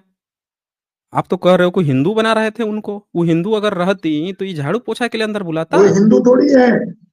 अब इससे पहले ये जो मंत्री थे सब, ये क्या झाड़ू पोछा के लिए भीतर गए थे? ये लोग ये झाड़ू पोछा कर रहे थे क्या भीतर, कि वो झाड़ू पोछा करेंगे फर्स्ट नागरिक भीतर जाके? अब मैं वो आपकी रिपोर्ट दिखा देता हूं जो आप कह रहे थे कि वो रिपोर्ट दिखाने के लिए। वो भी आ गया है। हाँ, इम्पोर्टेंट है।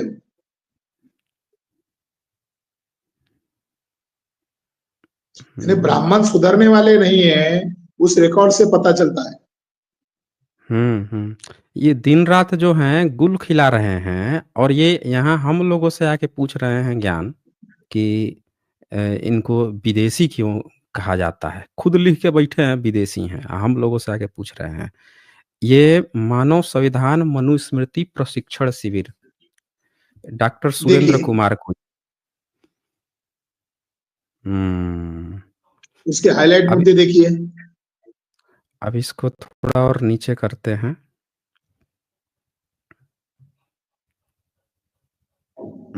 यानी मनुस्मृति का प्रशिक्षण शिविर दिया जा रहा है।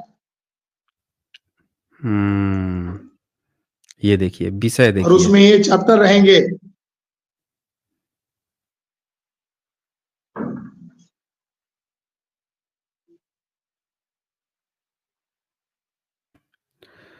वैसे उपाध्याय ब्राह्मण को तो, वो क्या नाम है उसका, वो कौन सा आचार्य है जो अंधा है? उपाध्याय पद्म ब्राह्मण, विभूषण।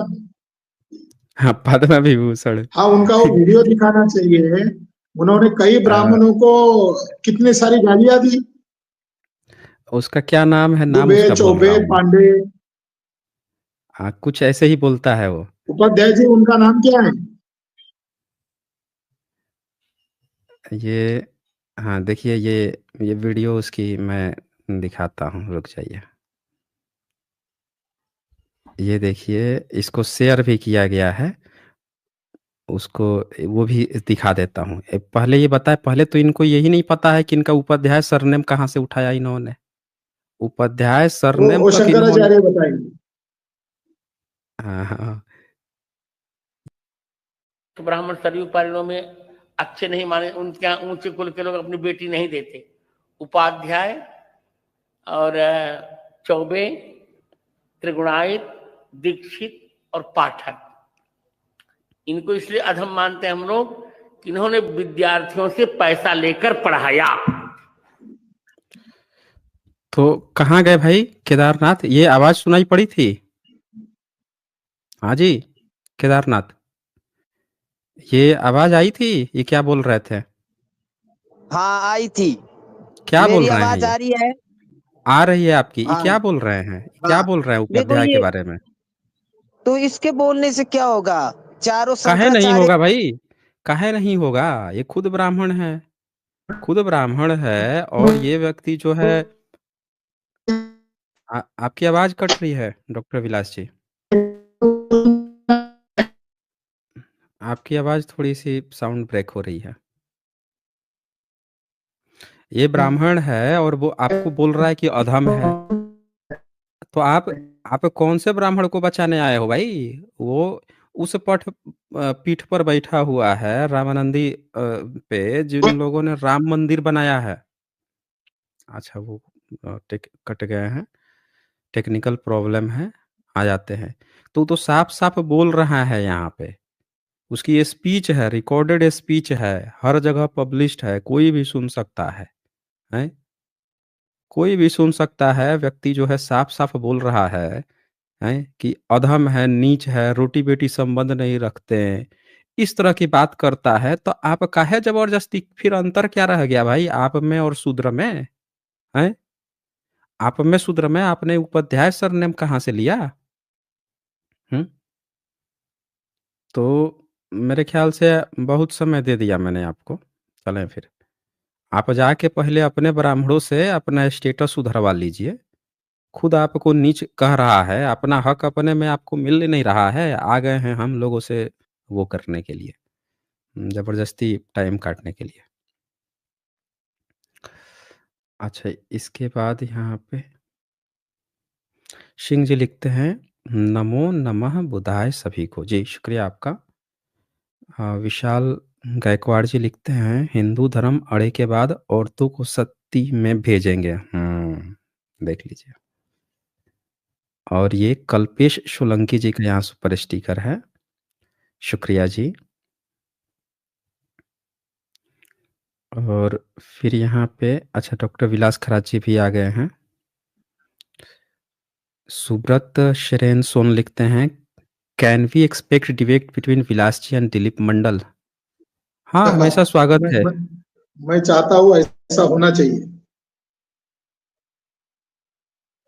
देखें, मैं तो आप जब कहेंगे तब मैं डॉक्टर विलास खराच जी को यहाँ अवेलेबल करा दूंगा। बाकी जिससे भी कराना है उसको आप लोग लेके आ जाइए, ठीक है?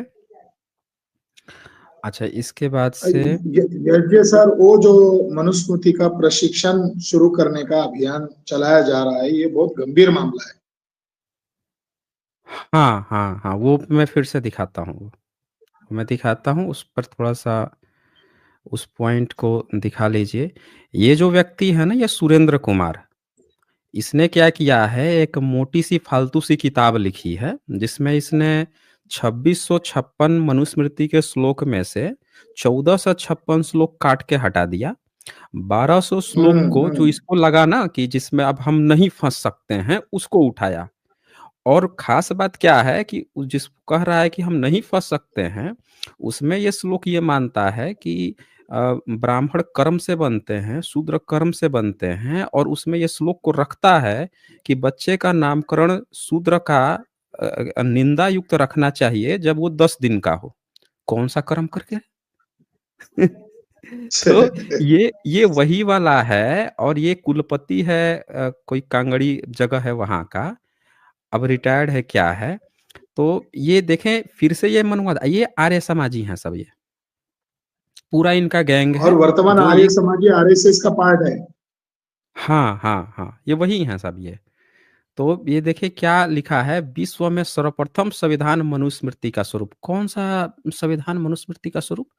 भारत का तो सम्राट अशोक का संविधान उनके पत्थरों पर लिखा हुआ है। भारत में तो नहीं मिला है। कहाँ पे मिला है? यूरेशिया में मिला था क्या ये? वही मिला होगा। वही मिला। अच्छा, इसने क्या लिखा है अपनी किताब में पता है? इसकी मनुस्मृति चाइना में मिली है। द्वितीय वर्ल्ड वार में बम्बारमेंट हो रही थी, तो चीन की दीवार में एक बम गिर गया, तो वो दीवार फट गया। तो दीवार फटा तो उसमें से ना मैन्युस्क्रिप्ट निकला, और वो मनुस्मृति था। 600 श्लोक का मनुस्मृति मिल गया। तो इसकी डिबेट चल रही थी एक डॉक्टर सुरेंद्र अज्ञात जी से। तो उन्होंने पूछा कि अच्छा, तो वो जो मिला है उस श्लोक हमको दिखाइए। उसके बाद से इसकी आवाज ही नहीं निकली। आज तक जवाब नहीं दिया उसके बाद से कि वो जो मिला वो हम लोगों को भी दिखा दो। और वो अपनी किताब में लिख के बैठा हुआ है। बस जैसे पूछा गया उससे कि कहाँ मिली थी भैया, हम लोगों को भी दिखा दो, तो आज तक कोई जवाब नहीं आया। तो ये देखिए, फिर से वही अपनी प्रोपेगेंडा पे चालू है ये।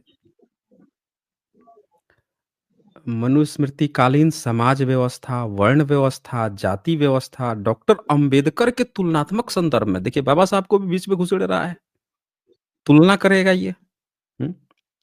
मनुप्रोक्त शूद्र के कर्तव्य और सम्मान, मनुप्रोक्त नारी के कर्तव्य और सम्मान, विवाह। तो ये सब लोग देख लीजिए, ये पूरा क्या क्या प्रोपेगेंडा चल रहा है। जी, आप अपनी राय रख दीजिए इस पे। और भारत के संवैधानिक पदों पर रहने वाले लोग ऐसे लोगों पर पाबंदी नहीं ला रहे।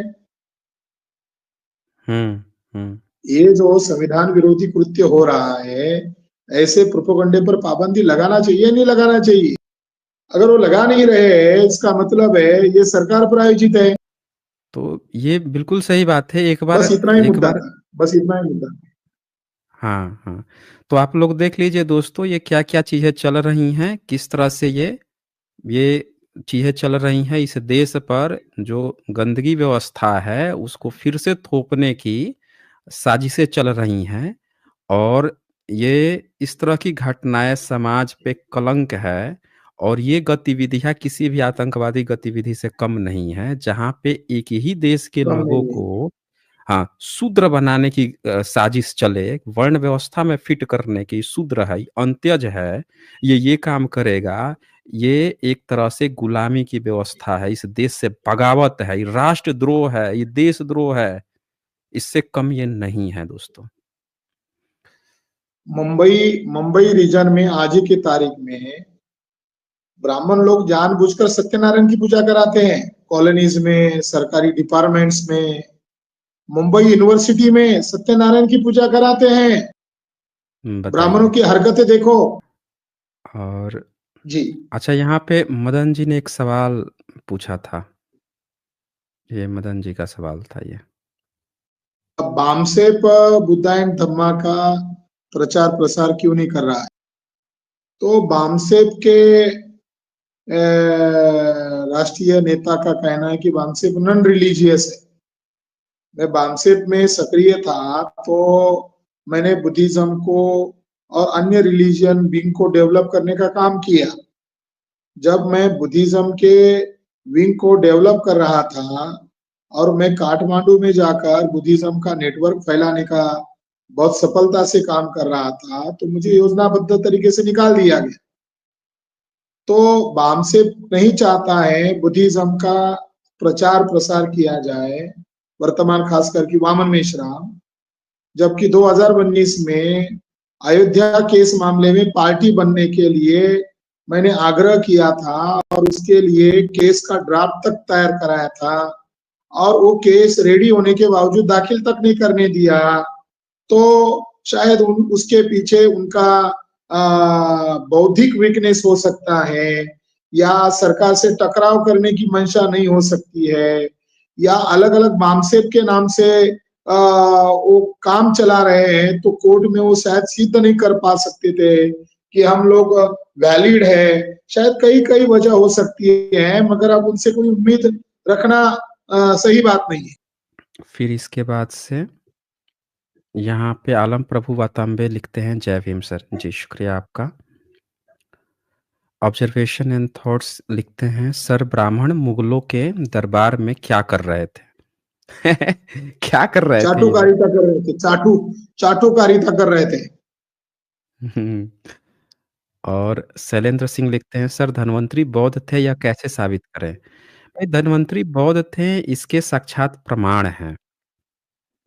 प्रमाण मैंने इंस्क्रिप्शन दिखाया था, आप दोबारा इंस्क्रिप्शन देखिए। ये आरोग्य विहार है और इसमें आप अगर ध्यान से पढ़ेंगे तो यहाँ लिखा है, इस पर लिखा हुआ मिला है ना, inscribed with the legend Shri आरोग्य विहार भिक्षु संघस्य।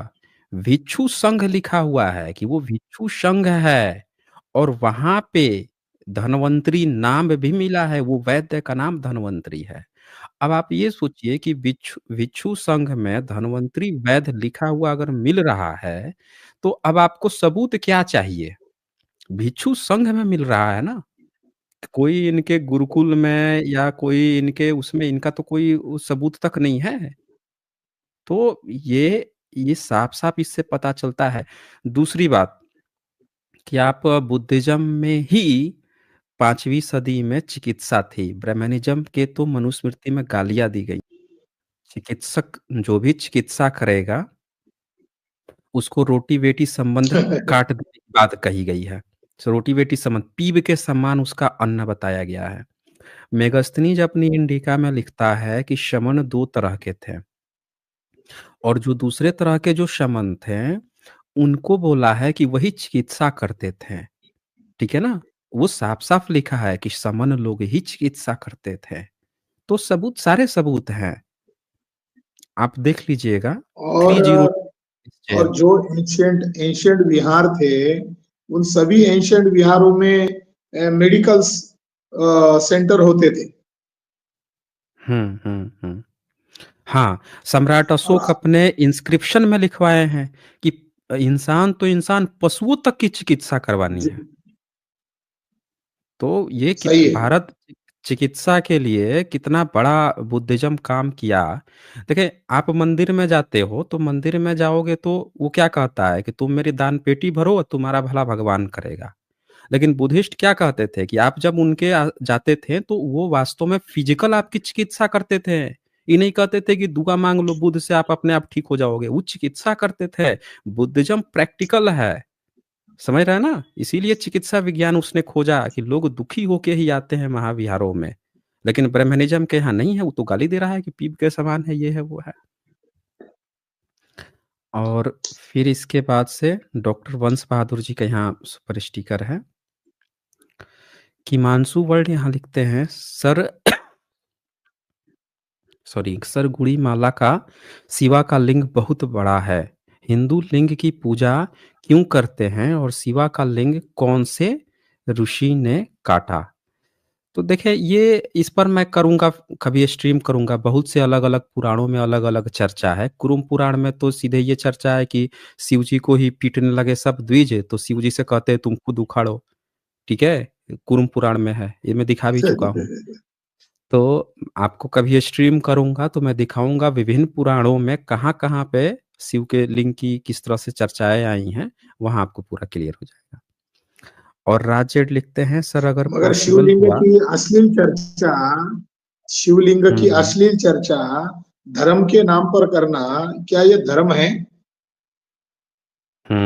यही तो वो है ना सबसे बड़ी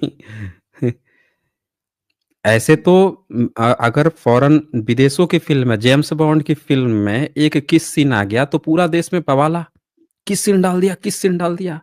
और यहाँ पे आप इस तरह की चीज़ें प्रदर्शित कर रहे हो, उसको धर्म का हिस्सा बना के, तब कोई गंदगी नहीं। वैसे ना, अगर कोई भी लड़की का जब रेप होता है तो इनके लोगों के क्या बयान आते हैं, इनके कम कपड़े पहनी थी। और आप कुंभ पे जाएँ, क्या चीज़ें वहाँ पे चल रही हैं, कितने कम कपड़े पहने हैं, वहाँ बोली तो भावना आहत हो जा रही हैं इनकी।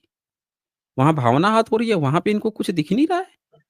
तो ये दोहरा खेल है, समझ रहे हैं ना? और राज जेठ यहाँ लिखते हैं, सर अगर पॉसिबल हुआ तो डॉक्टर कुमार क्या है? सप्तर्षि और राजू पारुलकर को इनवाइट करो। ये ब्राह्मण हैं बट मनुस्मृति पर ब्राह्मणों को एक्सपोज़ करते हैं। देखें, ब्राह्मणों को बुला के ब्राह्मणों से क्या एक्सपोज़ करना है? बहुजन लोग ही काफ़ी हैं। अगर ऐसा काफी है, कुछ है बहुजन लोग ही तो काफी है। हाँ, उनको करने दीजिए, उनको ब्राह्मणों में वो करने दीजिए कि ब्राह्मणों के अंदर जागृति विकसित करते हैं तो बहुत अच्छी बात होगी, ठीक है ना? ब्राह्मणों का ग्रुप बना लें, उनके अंदर जागृति विकसित करें। और वॉइस ऑफ हर्ट जो हैं, वो लिखते हैं, सर पुणे में अधिकतर साइंटिस्ट में गणपति मंदिर बनाए जा रहे हैं। जब से बीजेपी आई है तब से ज़्यादा हो रहा है। हम पर ज़बरदस्ती काल्पनिक चरित्रों को थोपा जा रहा है। हुँ। आरएम गायकवाड़ सही है, लिखते हैं, ये जानकारी सही है। जी, डॉक्टर खराज सर जो बुद्धिस्ट ग्रंथ तिब्बत में मिले हैं, उन्हें सनातन धर्म के द्वारा ट्रांसलेट किया जा सकता है। ये कोई वो है, उसका कुछ तो नाम है जो है राइट विंग गैंग का, और वही तिब्बतियन लिए हुए है, तिब्बतियन जो स्क्रिप्चर्स है ट्रांसलेशन का। तो कुछ जी, मोहन या अभी जो हाँ, संविधान बदलने की बात जो साधु महंत कर रहे हैं, उसमें वो लोग सनातन सनातन शब्द का बार बार जिक्र कर रहे हैं। मुस्लिम पर्सनल लॉ हुँ, बोर्ड की तरह सनातन बोर्ड भी बनाया जाए ऐसा दावा कर रहे हैं। बल्कि सनातन शब्द तो बुद्धिस्ट संकल्पना का शब्द है, ब्राह्मणों का उससे क्या हुँ, लेना देना है? बिल्कुल सही। और 22 प्रतिज्ञाएँ लिखते हैं, विदेशी वामन मनुस्मृति फिर से जलाने के लिए नई मनुस्मृति लाने की घोषणा कर रहे हैं। अब दोनों मनुस्मृति जलाई जानी चाहिए। हुँ।